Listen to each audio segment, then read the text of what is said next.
Inilah yang paling dikatakan di dalam Quran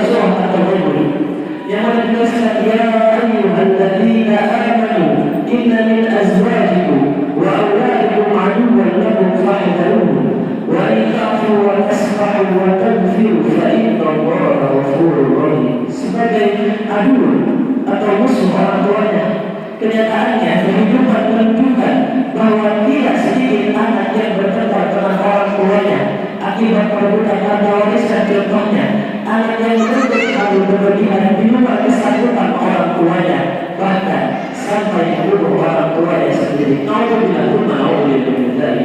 Semoga kita semua diberi kekuatan dan kemudahan dalam membina dan mengarahkan anak-anak kita kepada kelompok ta'arif, sehingga mereka menjadi penyejuk hati dan pembawa kebahagiaan baik kedua orang tuanya, baik di dunia maupun di akhirat.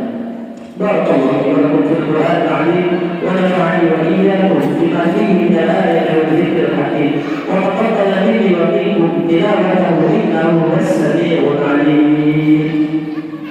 Allahu akbar, Allahu akbar, Allahu akbar, Allahu akbar, Allahu akbar, Allahu akbar, walillahil hamd. أشهد أن لا إله إلا الله وحده لا شريك له وأشهد أن سيدنا محمدا عبده ورسوله الذي لا نبي بعده. اللهم صل وسلم على نبينا محمد صلى الله عليه وسلم وأصحابه ومن تبعهم بإحسان إلى يوم الدين. أما بعد، فيا أيها الناس أوصيكم ونفسي بتقوى الله وطاعته فقد فاز المتقون.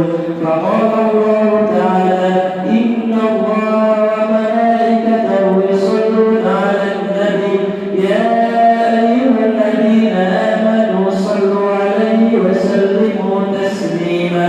اللهم اغفر للمسلمين والمسلمات والمؤمنين والمؤمنات الأحياء منهم والأموات إنك سميع